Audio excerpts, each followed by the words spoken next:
शतकोळा शिकणार आहे. काय शिकणार आहे आपण? शतकोळा. आपण दशक हे शिकलेलं आहे. तरी पण आपण अजून एकदा बघू. एक दशक कसा तयार होतो? कसा तयार होतो एक दशक? अशा आईस्क्रीमच्या गाड्या किती घ्यायच्या? 10. किती घ्यायच्या? 10. 1 2 3 4 5 6 7 8 9 10.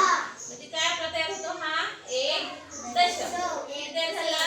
एक दशक. या पद्धतीने आपण असे बघा हे 10 गट्टे तयार केलेले आहेत. किती गट्टे तयार केलेले आहेत? 10. या 10 गट्टे एकत्र केले तर आपलं काय मिळतो? एक शतक मिळतं. बघू आपण. एक दशक 10, 2 दशक 20, 3 दशक 30, 4 दशक 40, 5 दशक 50, 6 दशक 60, 7 दशक 70, 8 दशक 80, 9 दशक 90 आणि 10 दशक 100. म्हणजे 10 दशक म्हणजे किती होतात? 100 किंवा एक शतक. 10 दशक म्हणजे किती? 100 किंवा एक शतक. बघा एक असे 10 एका दशकाचे गट्टे आपण किती घेतले? असे 10. किती घेतले याच्यामध्ये? 10. आता आपण हा गट्टा तयार केला. मग काय तयार झालं? एक शतक. काय तयार झालं? एक शतक. आणि हे बघा याच्यामध्ये 100 सुट्ट्या गाड्या आहेत. अशा 100 आईस्क्रीमच्या 100 सुट्ट्या गाड्या आहेत.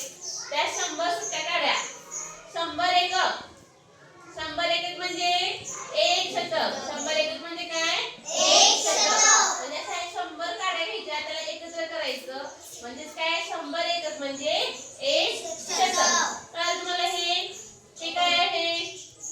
दशक दांडी. काय आहे? दशक दांडी. यामध्ये 10 बॉक्स आहेत ते छोटे छोटे म्हणून हे काय म्हणतात त्याला? दशक दांडी. अशा ह्या दांड्या किती घ्यायच्या? 10. अशा या दांड्या 10 घेतलं तर आपल्याला काय तयार होतं? एक शतक दांडी. किती तयार होतं हे? एक शतक. किती आपण घेतल्या ह्या दांड्या? 10. आता बघा हे किती रुपयाच्या नोटा आहेत? 10 रुपयाच्या. किती नोटा घ्यायला लागतील? 10 रुपयाच्या नोटा? 10. 10 20 30 40 50 60 70 80 90. 100 दशक म्हणजे किती? 100 दशक येणार का? 10 दशक येणार. किती येणार? 10 दशक. 10 दशक म्हणजे किती? एक शतक. म्हणजे बघा हा शतक आहे. मग बघा एक शतक 100.